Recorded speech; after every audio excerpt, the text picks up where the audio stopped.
भगवान नारायण के पुत्र ब्रह्मा, ब्रह्मा से अत्रि, अत्रि से चंद्रमा, बुध, पूर्वा, आयु, नहुष, ययाति, इन्हीं के वंश में हुए हैं वसुदेव जी। वसुदेव जी का विवाह माता देवकी से संपन्न हुआ। कंस बहन को विदा करने जा रहा था। देवकी के चचेरे भाई ताऊ जी के भाई कंस थे और बहन को विदा कर रहे थे। तो आकाशवाणी हो गई कि कंस जिस बहन को विदा कर रहे हो उनका 8वां गर्भ तेरा काल होगा। कंस ने देवकी वसुदेव को जेल में बंद कर दिया। पहला पुत्र मार दिया, दूसरा, तीसरा, चौथा, पांचवा, छठा, 7वें गर्भ में लक्ष्मण जी आ गए बलराम बनकर। तब भगवान ने देवकी के गर्भ से निकालकर उन्हें रोहिणी के गर्भ में ट्रांसफर किया। मेडिकल साइंस जो आज करती है कि एक स्त्री के गर्भ को दूसरी स्त्री के गर्भ में ट्रांसफर, वही मेडिकल साइंस का वो कार्य हजारों साल पहले हमारे यहाँ हमारे भगवान कर दिए थे और ये पुराणों में लिखित है। मतलब आज जो हो रहा है वो कुछ नया नहीं है, ऑलरेडी हो चुका है। रोहिणी माँ से बलराम जी का जन्म हुआ और 8वीं बार जब माता देवकी गर्भवती हुई तो माता देवकी के यहाँ देवता स्तुति करने आए। देवताओं ने कहा, सत्यव्रतम सत्य परम त्रिसत्यम सत्यस्य योनिम निहितं च सत्ये सत्यस्य सत्यमृत सत्यनेत्रम सत्यात्मिकं त्वां शरणं प्रपन्ना। हे प्रभु, आप परम सत्य हैं, हमारी रक्षा कीजिए। देवता स्तुति करके जब गए, समय अनुकूल आया। भादों का महीना था, कृष्ण पक्ष था, अष्टमी की तिथि थी। ऐसा ही रिमझिम पानी बरस रहा था, भयंकर पानी। और वसुदेव जी महाराज और देवकी माँ उस जेल में बंद थे कि उन्हीं के समक्ष भगवान आज प्रकट हो रहे हैं भक्तों का कल्याण करने के लिए। रात्रि के 12 बजते ही तमद्भुतम बालकम अम्बुजेक्षणम चतुर्भुजम शंख गदायुधायुधम, शंख चक्र गदा पद्म लेकर चतुर्भुज रूप में भगवान जब प्रकट हुए, देवकी वसुदेव जी ने स्तुति की और स्तुति करके भगवान को वसुदेव जी छोटे से हो गए, भगवान लेकर चले तो जेल के ताले खुल गए। शेषनाग भगवान ने छाता किया, पानी वर्षा का बड़ा भयंकर था, यमुना जी में बाढ़ थी, भगवान ने चरण दर्शन कराए। यशोदा माँ ने एक कन्या को जन्म दिया, श्री कृष्ण को रखकर कन्या को लेकर वसुदेव जी आए। जेल के ताले बंद हो गए। कंस को पता चला 8वें गर्भ में बेटा नहीं बेटी हुई, उसने पत्थर पर पटक दिया। वो कन्या हाथ से छूटकर आकाश में गई और बोली, तू मुझे क्या मारेगा, तुझे मारने वाला कंस प्रकट हो चुका है। वह कन्या विंध्यवासिनी मैया के नाम से जानी गई, विंध्याचल पर्वत पर विराजी अष्टभुजाधारी, जिन्हें आप दुर्गा कहते हैं। बोलिए दुर्गा मैया की, नव देवियों की। इसके बाद सारे ब्रज में नंद बाबा को पता चला, यशोदा मैया बधाई हो, बधाई हो। कंस ने देवकी वसुदेव को जेल से मुक्त किया कि अब पैदा तो हो ही चुका है, उन्हें सुख दिया जेल से मुक्त करके। और यहाँ सारे ब्रजमंडल में बधाई हो नंद बाबा, बधाई हो यशोदा मैया, खूब बधाई लुटाई गई। खूब नंद बाबा ने हीरे मोती दान दिए, सोना चांदी दान दिया और खूब बधाई पर बधाई लुटाई गई। और पहाड़ बना बनाकर अनाज के दिए ब्राह्मणों को, खूब सेवा की नंद बाबा ने। खूब ब्रजवासियों ने बधाई देने आए, लेने आए और सबको लाखों लाख बधाई। आप मेरठ वासियों को भगवान श्री कृष्ण का वंश अद्भुत चंद्र वंश में भगवान नारायण, नारायण के पुत्र ब्रह्मा, ब्रह्मा की अत्रि, अत्रि से चंद्रमा, चंद्रमा से बुध, बुध से पूर्वा, पूर्वा से आयु, आयु से नहुष, नहुष से ययाति। इन्हीं के वंश में हुए हैं सूरसेन, जिनके पुत्र हुए हैं वसुदेव जी, जिनका विवाह देवकी से हुआ है। कंस ने आकाशवाणी सुनी जब बहन को विदा कर रहा था, तेरा 8वां गर्भ काल बनेगा। कंस ने देवकी और वसुदेव को जेल में बंद कर दिया। कंस ने देवकी वसुदेव पर बड़ा अत्याचार किया। पहला बच्चा मार डाला, दूसरा, तीसरा, चौथा, पांचवा, छठा, 7वें गर्भ में लक्ष्मण जी आए और भगवान ने लक्ष्मण जी को देवकी के गर्भ से निकालकर रोहिणी के गर्भ में ट्रांसफर कर दिया। उसके बाद भगवान श्री कृष्ण 8वें गर्भ में माँ देवकी के गर्भ से भादों का महीना कृष्ण पक्ष की अष्टमी तिथि रात्रि के ठीक 12 बजे भगवान श्री कृष्ण माँ के गर्भ में, माँ देवकी के गर्भ में प्रवेश करते हैं। और बड़ा सुंदर भादों के महीने में कृष्ण पक्ष की अष्टमी को भगवान रात्रि के ठीक 12 बजे प्रकट हो जाते हैं। अभिजित मुहूर्त में प्रकट हो रहे हैं। सशंख चक्रम सकिरीट कुंडलम निशीथे तमोद्भूते जायमाने जनार्दने देवक्याम देव रूपिण्याम विष्णु सर्वगुहाशया। चल पड़े भगवान।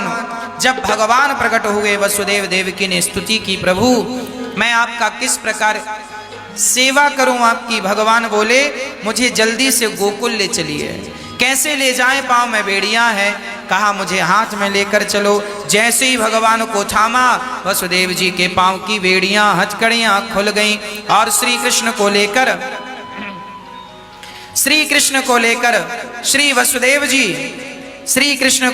श्री वसुदेव जी चले। जब चले तो भगवान श्री कृष्ण को लेकर जब चले वसुदेव जी, जेल के ताले खुल गए, यमुना जी का जल बढ़ने लगा और भगवान श्री कृष्ण को लेकर वसुदेव जी जब पहुंचे, यशोदा ने कन्या को जन्म दिया था, उस कन्या को रखकर श्री कृष्ण को लेकर वसुदेव जी आए। कंस ने हाथ में लेकर कन्या को पटक दिया और वह आकाश में जाकर बोली तुझे मारने वाला प्रकट हो गया है। और 8वें गर्भ में स्वयं भगवान श्री कृष्ण बड़े भाव से प्रकट हो गए। मां यशोदा के यहाँ बधाइयां बजने लगी। सारे लोग बधाई दे रहे हैं। सारे लोग यशोदा मैया बधाई हो, बुढ़ापे में तैने रबड़ी सी रात में लड़ुआ सुलाला जायो है मैया, बधाई हो। सब बधाई दे रहे हैं भगवान श्री कृष्ण को और बड़े भाव से, बड़े प्रेम से भगवान को सब बधाइयां लुटा रहे हैं। जब तक जन्म नहीं होता तब तक आनंद नहीं होता। आप देखिए ना, जैसे ही भगवान श्री कृष्ण का जन्म हुआ, वसुदेव जी के पांव में बेड़ियां और हाथों में हथकड़ियां लगी हुई थी। क्या मजाल कि वहां पक्षी भी प्रवेश कर जाए। पर जब भगवान श्री कृष्ण का प्राकट्य हुआ तो बंधनों में भी इतनी ताकत कहाँ है कि वो उन्हें बांध सकें जिन्होंने भगवान को थाम रखा। देखिए, सर्दी में घी कितना जम जाता है, कठोर सा हो जाता है। नारियल का तेल सर्दियों में ऐसा जमता है कि उंगली डालने पर उंगली धंसती नहीं। और वही घी, वही नारियल का तेल जब आग के समीप जाता है ना, तो उसका जो कड़ापन था, उसकी जो कठोरता आ गई थी सर्दी के कारण, वो आग के पास जाते ही अपने आप पिघल गई। वो कठोरता ना जाने कहाँ चली गई। बस जैसे घी को आग के पास ले जाने से, मोम को आग के पास ले जाने से वो पिघल जाता है, उसी प्रकार जब जीवात्मा भगवान की तरफ बढ़ता है, भगवान की ओर बढ़ता है, तो उसके पाप भी, समस्त पाप पिघल पिघल करके सब बिखर जाते हैं, समाप्त हो जाते हैं। सारे पाप समाप्त हो जाएंगे, सारे पाप पिघल जाएंगे। कब? जब हम ईश्वर के करीब जाना शुरू कर देंगे। हमारा दृढ़ संकल्प जिस दिन हो जाए, वसुदेव जी ने भगवान श्री कृष्ण को जेल में ही देख लिया। भगवान का आदेश है, पिताजी हमें गोकुल छोड़कर आइए। अच्छा, भगवान के जीवन में भी कितना संघर्ष है ना। भगवान श्री कृष्ण कौन है? यत्र योगेश्वरः कृष्णो यत्र पार्थो धनुर्धरः। भगवान श्री कृष्ण की कथा को आप दो तरह से सुनिए और दो तरह से समझिए। भगवान श्री कृष्ण पहली बार तो हम ये कहें कि भगवान श्री कृष्ण भगवान हैं। थोड़ी देर के लिए हम ये कहें कि भगवान श्री कृष्ण भगवान नहीं, एक सामान्य प्राणी है, सामान्य मनुष्य है। यदि थोड़ी देर के लिए हम ये कहें कि सामान्य प्राणी जानकर यदि कृष्ण को समझा जाए, तो आइए सामान्य भाषा और सामान्य व्यक्तित्व के बारे में भी हम समझ लें, क्या नुकसान है। हम दोनों तरह से समझें। यदि हम भगवान श्री कृष्ण के जीवन को देखें, उनका पूरा जीवन चरित्र देखें, तो देखिए भगवान श्री कृष्ण का जीवन कितना संघर्षमय था। भगवान ने कितना संघर्ष किया। अब बताओ, जिस बच्चे का जन्म जेल में हुआ हो, वो बालक कैसा होगा? जेल में ही जिसका जन्म हुआ हो, कितना दुख होता होगा उस बच्चे को सुनकर कि उसका जन्म जेल में हुआ, उसके माँ बाप को कैद किया एक दुष्ट राजा कंस ने। भगवान का जीवन कितना संघर्षमय था। जन्म लिया, एक बढ़िया सा भजन मैंने सुना, 2 लाइन मुझे याद है। सारी दुनिया का दुख दूर करते हैं भगवान श्री कृष्ण, पर देखो आज उनके जीवन में भी दुख है। क्या दुख है? जेल में जन्म, जेल में जन्म हुआ। पिता से कहा, पिताजी मुझे जल्दी से यहाँ से गोकुल ले जाइए। पिताजी धर्म संकट में पड़ गए, बेटा मैं कैसे आपको लेकर जाऊं? पर वसुदेव जी, आपका जो बेटा है, वो बेटा स्वयं भगवान आपके बेटे बनकर आए हैं। जो लोग भगवान श्री कृष्ण पर रत्ती भर संदेह करते हैं, जो भगवान श्री कृष्ण को ये कहकर बुलाते हैं कि ये कोई भगवान नहीं है, अरे भगवान श्री कृष्ण के जन्म ने ही ये सिद्ध कर दिया कि वो भगवान है। कैसे? भगवान का जन्म हुआ, पांव में बेड़ियां और हाथ में हथकड़ियां वसुदेव जी को थीं। श्री कृष्ण को लेकर चले तो अपने आप वो हथकड़ियां, अपने आप वो बेड़ियां खुल गईं। एक सज्जन ने हमसे कहा, महाराज जी, उन्होंने एक बाबा जी का नाम लेकर बताया। बोले फलाने बाबा जी ने पानी से दिया जला दिया। उन्होंने कहा कि हमने चमत्कार सुना तो हम उनके पुजारी बन गए। हमने कहा तुमने किसी एक बाबा के बारे में ये सुन लिया कि उन्होंने पानी से दिया जला दिया, तो तुम उनके पीछे पड़ गए। जरा हमारे श्याम सुंदर के चमत्कार सुनो। उनके एक चमत्कार नहीं, हमारे कन्हैया के तो लाखों चमत्कार हैं। पहला चमत्कार ये हुआ कि जन्म लिया जेल में, वसुदेव और देवकी माँ को बेड़ियाँ थीं, हथकड़ियाँ थीं। जन्म लिया, अपने आप वसुदेव जी की हथकड़ियाँ, बेड़ियाँ, दरवाजे सब खुले। जितनी बाधा और जितना बंधन था, सारा का सारा बंधन मुक्त हो गए श्री वसुदेव जी।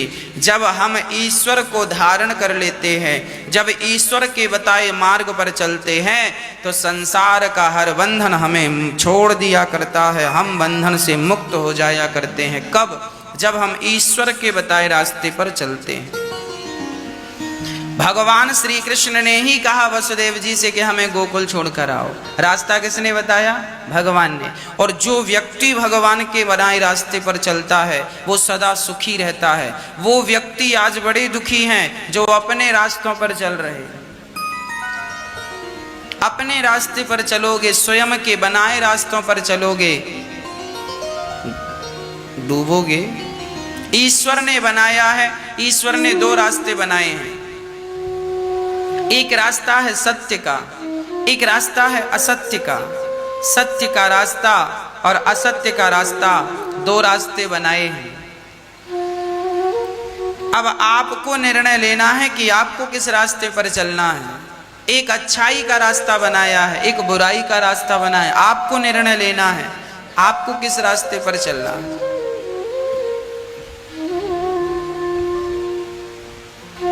एक गिलास में शराब भरी है, एक गिलास में दूध भरा है, आपको निर्णय करना है कि आपको क्या पीना है, क्या स्वीकार करना है, दूध पीना है या शराब।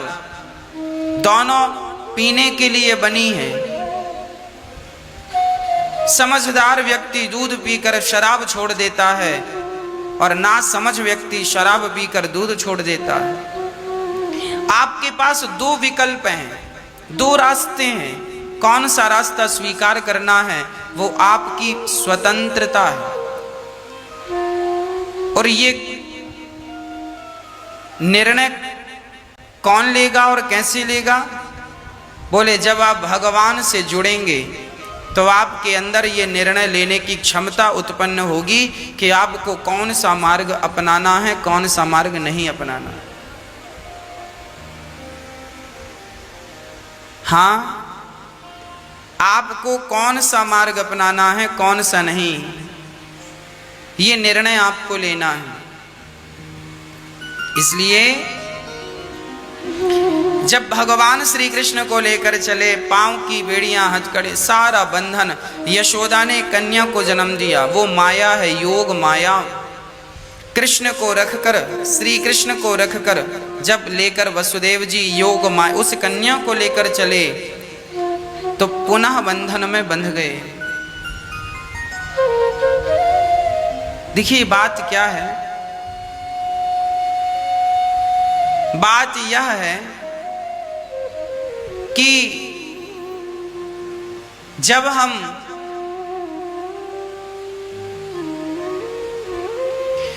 हम भगवान को लेकर चलते हैं, भगवान मतलब अच्छे विचार,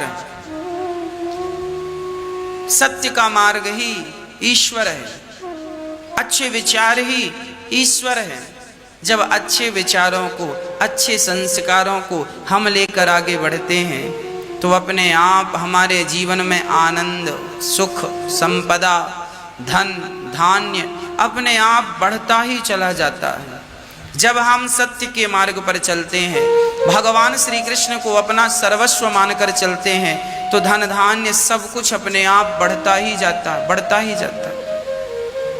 और जब हम रास्ता भटक जाते हैं, भगवान को उतार कर, भगवान को छोड़कर माया के पीछे भागते हैं, माया माया, तो क्या होता है, हम पुनः बंधनों में, दुखों में, जंजाल में, कुचक्र में उलझ जाते हैं।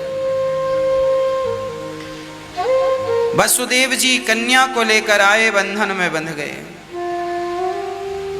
कंस ने पत्थर पर पटकना चाहा, वो हाथ से छूटकर आकाश में चली गई और यहां सारे ब्रज में उत्सव चालू हो गया। अभी भगवान छोटे से थे, सारे ब्रज में उत्सव चल रहा है, तभी भगवान की आयु अभी मात्र 6 दिवस की है और भगवान को मारने के लिए पूतना मौसी पधार गई। पूतना लोक बालघिनी राक्षसी रुधिरासना जिघांसया पहरे स्तनं दत्वाप सद्गतिम।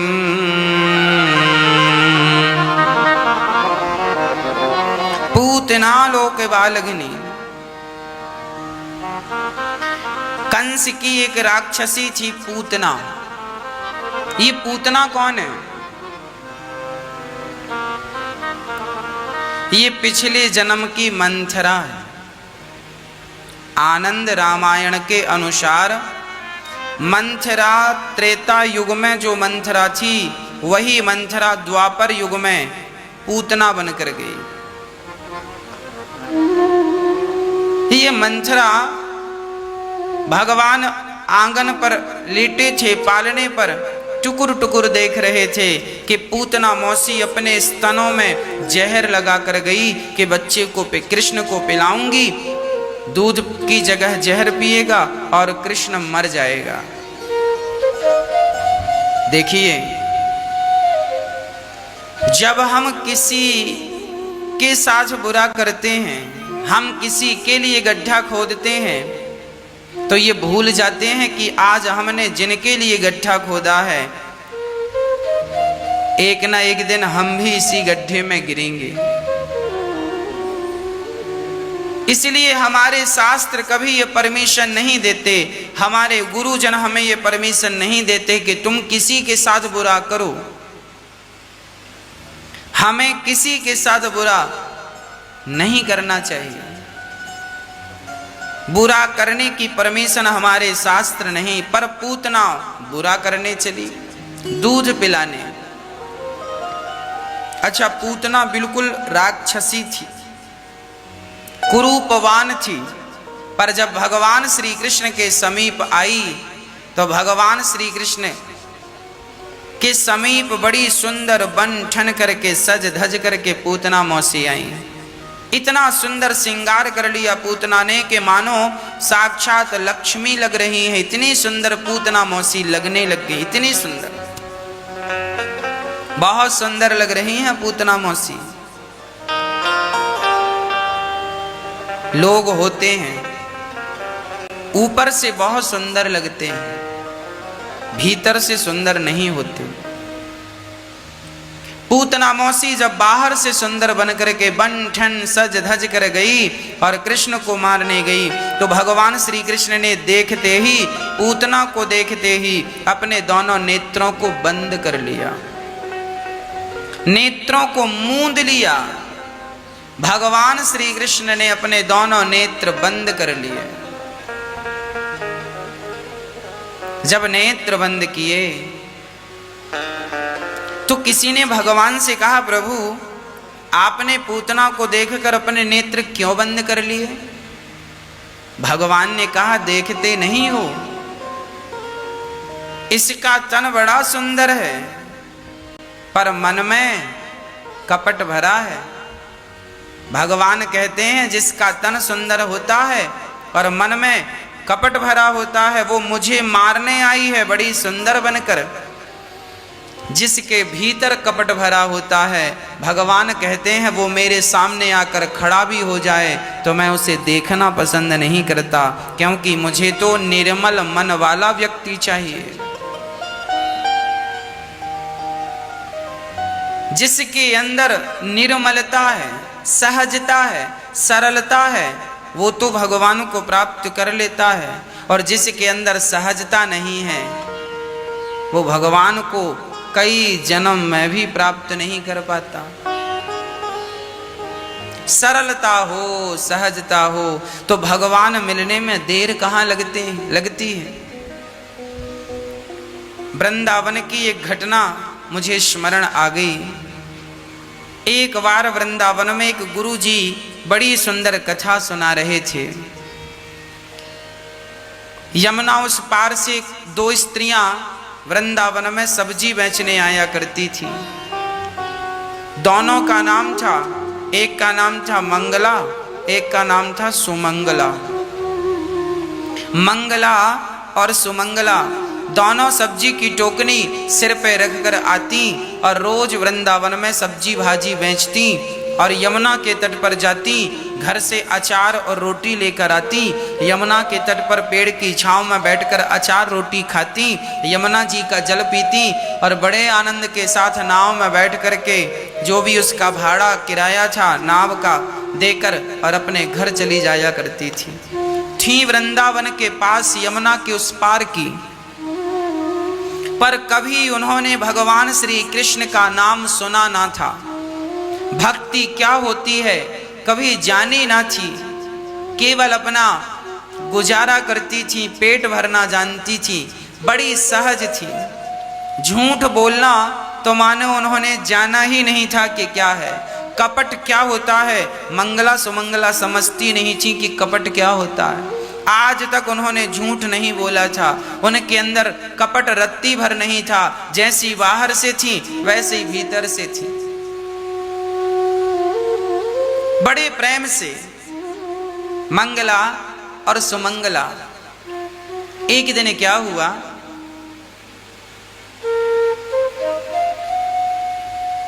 वृंदावन आई सब्जी बेचने। आज उनकी सब्जी जल्दी बिक गई। जब सब्जी जल्दी बिकी तो उन्होंने देखा कि जहां वो सब्जी बेचने गई थी वहां एक बढ़िया कथा चल रही थी। मंगला ने कहा, सुनो सुमंगला, सब्जी तो जल्दी बिक गई है, घर जाकर भी क्या करेंगे, ये गुरुजी कथा सुना रहे हैं, चलो कथा सुन लेते हैं। तो सुमंगला ने कहा, बहन मंगला, ये कथा क्या होती है? मंगला बोली, बहन सो तो मुझे भी नहीं पता कि कथा क्या होती है, पर चलो सब लोग कहते हैं कि कथा हो रही है, सो चलो हम सुन लेंगे क्या होती है, हम भी जान लेंगे कथा क्या होती है। तो मंगला और सुमंगला दोनों अपने सब्जी की टोकनी द्वार पर किनारे रखकर दोनों कथा में गई और सबसे पीछे जाकर के पांडाल में बैठ गई और दोनों बड़ी श्रद्धा से कथा सुनने लगी। कथा में गुरुजी सुना रहे थे। गुरुजी कह रहे थे कि जिसने भगवान से प्रेम नहीं किया उनका जीवन बेकार है। गुरुजी कथा में कह रहे थे, जिनका प्रेम कृष्ण के चरणों में नहीं हुआ उनका जीवन बेकार है। अरे भगवान को नहीं देखा तो फिर क्या देखा, भगवान को नहीं पाया तो फिर क्या पाया। गुरुजी बड़े प्यार से भगवान की चर्चा सुना रहे थे। भगवान को प्राप्त कर लेना ही जीव मात्र की, मनुष्य मात्र की सार्थकता है। गुरुजी कथा में कह रहे थे, आप सबको पता है इस धरती में आपका जन्म क्यों हुआ है? अरे भगवान को पाने आए हो, भगवान को खोजने आए हो, पर यहाँ आप केवल अपना पेट भरने में लगे हो, पैसा इकट्ठा करने में लगे हो, भूल गए कि आने का उद्देश्य क्या था। जब गुरुजी ने इस तरह से कथा में समझाया और सुनाया तो मंगला और सुमंगला दोनों बड़ी प्रभावित हुई। मंगला ने कहा, बहन सुमंगला, देखो गुरुजी ने क्या कहा। गुरुजी ने कहा है कि भगवान कृष्ण के चरणों में प्रेम नहीं हुआ तो जीवन बेकार है। तो सुमंगला ने कहा, बहन मंगला, तो क्या हमारा जीवन बेकार हो जाएगा? क्या हमारी जिंदगानी बेकार चली गई? मंगला ने कहा, लगता तो ऐसा ही है। दोनों अब कथा चल रही थी, पर मंगला सुमंगला को नदी पार जाना था, यमुना पार जाना था, तो वो कथा से उठ करके चली गई। पर दोनों आपस में यही चर्चा करती गई, बहन तू बता, कभी तूने कृष्ण को देखा है, भगवान को देखा है? मंगला बोली, बहन मैं तो तेरे साथ रहती हूँ, भला मैं कहाँ देखती हूँ भगवान को। तो सुमंगला बोली, बहन मंगला फिर ये बताओ कि यदि हम भगवान को देखना चाहें, गुरुजी ने कहा है भगवान को नहीं देखा, भगवान से प्रेम नहीं किया तो जीवन बेकार है। तो सुमंगला ने कहा, ये बताओ फिर भगवान मिलेंगे कहाँ, कहाँ मिलेंगे? तो मंगला ने कहा, मुझे लगता है कि भगवान साधु संतों के पास जरूर होंगे, जरूर मिलेंगे साधु संतों के पास। अच्छा ठीक है। यमुना के तट पर बैठकर वो अचार और रोटी खा रही थी और बस यही चर्चा कर रही थी कि हम तो तुच्छ प्राणी हैं, अभागी हैं, हमें कहाँ भगवान मिलेंगे। उन्होंने कहा साधुओं को भगवान मिलते होंगे। तभी यमुना के किनारे के साधु जी आ गए। साधु जी आए, उन्होंने अपना कमंडल, अपना झोला यमुना के तट पर रखा और वो चले गए जंगलों में फ्रेश होने के लिए। डोल डाल चले गए। अब जैसे महात्मा जी जंगल में झाड़ियों के बीच में जाकर बैठे तो मंगला सुमंगला बोली, सुनो ये महात्मा जी हैं, इनका सामान यहाँ रखा है, जरूर भगवान यहीं होंगे। बाबा जी तो यहां से बिल्कुल लंगोटी लगा करके गए हैं, उनके शरीर में तो कोई कपड़ा था नहीं, भगवान तो उनने कहीं छिपाया नहीं था, जरूर उनके सामान में भगवान भी होंगे। मंगला बोली चलो जल्दी से। उन्होंने अपनी रोटी अचार छोड़ी और दौड़ कर गई, और बाबा जी का जो सामान था, कमंडल खोला सो उसमें कुछ नहीं, झोला निकाला सो उसमें चंदन वंदन था। अरे बहन, इसमें तो भगवान नहीं है झोले में, देखो देखो ध्यान से देखो, भगवान तो बाबाओं के पास होते हैं, भगवान तो साधुओं के पास होते हैं, जरूर इनके पास भगवान होंगे, तुम्हें दिख नहीं रहे होंगे। देखो इतनी भोली भाली जी, उन्हें ये भी नहीं पता कि भगवान कहाँ हैं।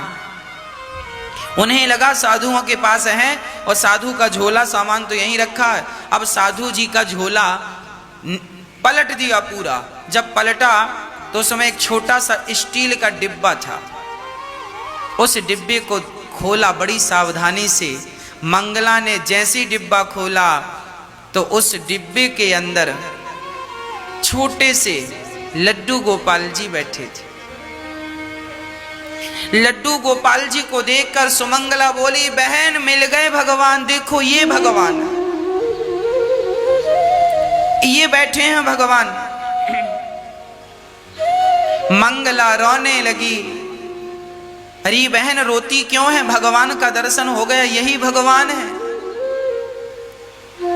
मंगला बोली, हे भगवान, आपको इतने से डिब्बे में बाबा जी ने बंद कर रखा है, हमें तो ऐसा लगता है कि ये बाबा भगवान को डराता और धमकाता है। और देखो तो सही, वो भगवान का पांव टेढ़ा है, लड्डू गोपाल जी का पांव टेढ़ा। मंगला बोली, हे भगवान, आपको डरा धमका करके डिब्बे में रखा है बाबा जी ने, जरूर साधु जी आपको डांटते होंगे। मंगला बोली, प्रभु अभी बाबा नहीं है, बाबा जी अभी नहाने के लिए गए हैं, आप एक काम करो, थोड़ी देर जब तक हम लोग हैं अपना पांव सीधा कर लो, अभी आपको डरने की जरूरत नहीं है, कोई डांटेगा नहीं आपको। आपने डर के कारण अपना पांव टेढ़ा कर रखा है, डिब्बे में बैठते हो, इतने से डिब्बे में आप मेरे साथ चलेंगे तो मैं अपनी टोकनी में बिठाऊंगी आपको। मंगला ने कहा, लगता है भगवान ज्यादा ही डरे हैं। सुमंगला ने कहा, लाओ हम पांव सीधा कर देते हैं। भगवान को पकड़ा और लड्डू गोपाल जी का पांव पकड़ के खींचा सुमंगला ने। और भक्तों, जब सुमंगला ने भगवान श्री कृष्ण का लड्डू गोपाल जी का पांव पकड़ के खींचा, सीधा किया कि प्रभु डरने की जरूरत नहीं है, बाबा नहीं, आप अपना पांव सीधा कर लो, थोड़ी देर आपको अच्छा लगेगा पांव सीधा करके। जब सुमंगला ने पांव सीधा किया तो भगवान उसकी सहजता, उसकी सरलता पर रीझ गए। न जाने कौन से गुण पर दयानिधि रीझ जाते हैं। भगवान उस सुमंगला और मंगला की सरलता पर, सहजता पर रीझ गए। और जब भगवान रीझे तो भगवान सुमंगला ने जब पांव पकड़कर खींचा तो श्याम सुंदर ने अपने पांव सीधे कर लिए। एक पांव नहीं, एक पांव मंगला ने खींचा तो सीधा हो गया, दूसरा पांव सुमंगला ने खींचा, सीधा हो गया। अब तो भगवान बड़े हो गए, अभी टेढ़ा पांव था तो छोटे, अब पांव सीधे हो गए। मंगला सुमंगला ने ठाकुर जी को खड़ा किया। उनकी जो अचार रोटी बची थी, खाने के बाद जो बचा था वो पूरा खा नहीं पाई। जो अचार रोटी बची सो उन्होंने कहा, प्रभु हमें लगता है आप भूखे हैं, आप खाइए। तो भगवान उनके प्रेम में रीझ कर उनकी बासी रोटी अचार, है ना, भगवान खाने लगे। गोपाल जी का मुंह खुला और वो भगवान को खिलाने लगी। भगवान उनकी तरफ देखकर मुस्कुराते जा रहे हैं, मुस्कुराते जा रहे हैं, और मंगला सुमंगला खिलाती जा रही है। तब तक बाबा जी जंगलों से, झाड़ियों से निकलकर आ गए। और जब आए बाबा जी ने देखा कि हमारे झोले के पास दो महिलाएं खड़ी हैं। बाबा जी तुरंत अरे कौन है, चोर हो क्या, क्या चुराने आए? बाबा जी दौड़े, पकड़ो पकड़ो। अब मंगला सुमंगला बोली, बहन भागो, भगवान को वहीं, प्रभु फिर मिलेंगे हम आपसे, कभी दर्शन होगा। भगवान को वहीं छोड़कर मंगला सुमंगला भागी और अपनी टोकनी उठाकर तुरंत भाग गई। अब बाबा जी बड़े गुस्से में आए, देखा तो पूरा सामान नीचे पड़ा, झोला दूर पड़ा। अब झोला उठाया, बाबा जी ने चंदन रखा, भगवान जी का डिब्बा देखा तो डिब्बा खुला। देखा, अरे डिब्बा खुला है, भगवान कहाँ है? यहां वहां देखा तो भगवान पड़े थे बालू में। अब जैसे ही महात्मा जी ने अपने भगवान जी डिब्बे में रखे, सो भगवान डिब्बे में आए ही ना। अब डिब्बे से पांव बाहर निकल जाए, बाबा जी को लगा भगवान डिब्बे में नहीं आ रहे। ध्यान से देखा तो भगवान के दोनों पांव सीधे थे। बाबा जी चरणों में गिर पड़े, प्रभु ये क्या लीला है? तब मंगला ने आवाज लगाई, बाबा जी भगवान को इतना डराना मत, आपने डरा कर रखा था ना, टेढ़ा पांव करके बैठे थे, हमने पांव सीधा किया है, अब उनको पांव टेढ़ा ना करवाना। मंगला ये कहकर चली गई और वो साधु बस एक नजर से मंगला और सुमंगला को देखते रहे। रुक जाओ, मुझे अपने चरणों की धूल ले लेने दो। मंगला सुमंगला नहीं रुकी, चली गई। उन्हें लग रहा था बाबा जी कहीं हमें पकड़कर मार ना लगाएं, पर बाबा जी साधु महात्मा बोले, हे नाथ, हमारी सारी जिंदगी निकल गई आपकी सेवा करते करते, पर कभी आपका पांव हम सीधा ना कर पाए, कभी आपको भोग हम ना लगा पाए। और ये दो गांव की स्त्रियां, इन्होंने आपको अचार रोटी का भोग लगाया और आपने भोग ग्रहण किया, उनके कहने से अपना पांव सीधा कर लिया। वो महात्मा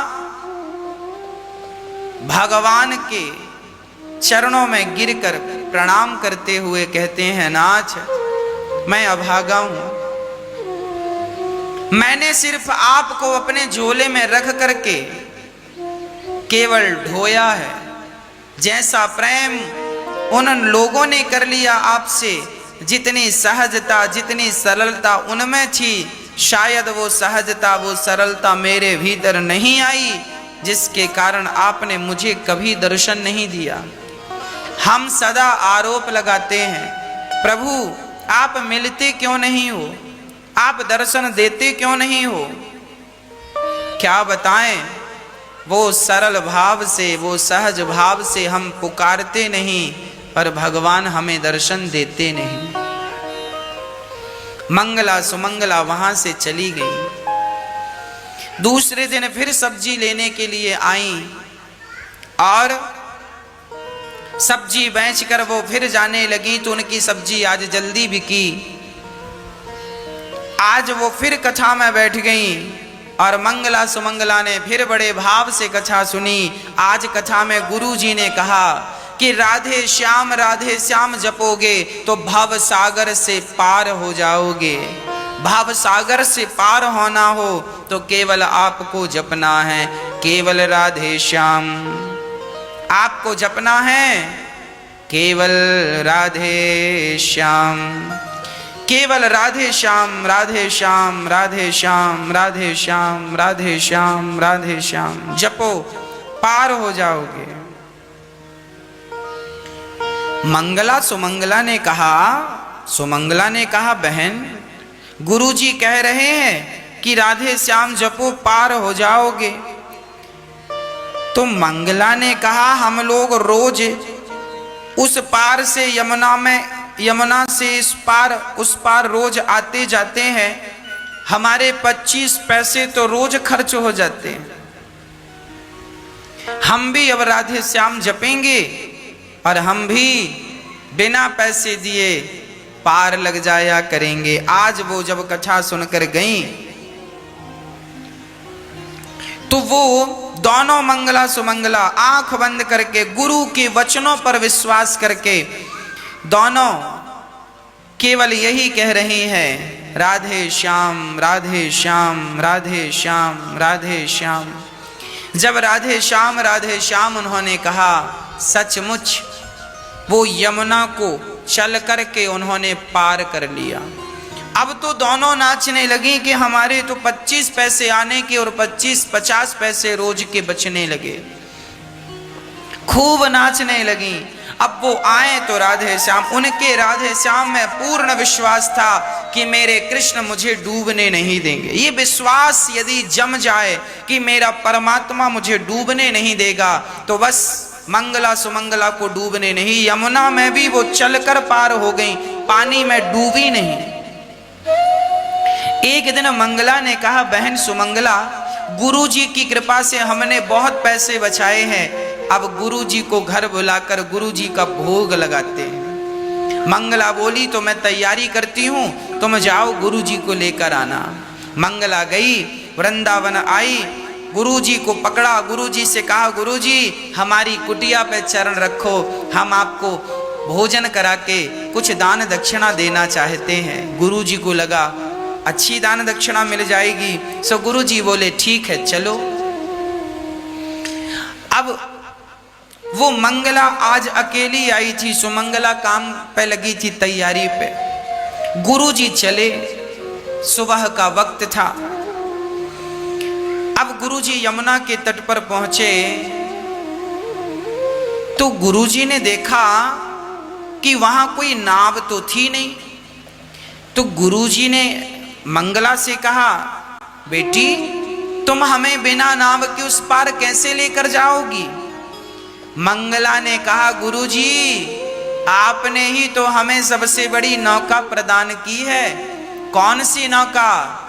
गुरुजी हम जैसे रोज पार होते हैं। अच्छा, मंगला को लगा कि जब हम इनकी चेली होकर पार कर लेते हैं तो हमारे गुरुजी तो गुरुजी हैं। तो अब मंगला यमुना के तट पर, वहां पे नाव तो थी नहीं, वो दूसरे घाट से जाती थी, गुरुजी को वहीं से ले जाने लगी, क्योंकि नाव का घाट अलग था और अब उनको तो नाव की जरूरत थी नहीं। तो वो मंगला राधे श्याम जपती और वो पानी में जाकर खड़ी हो गई।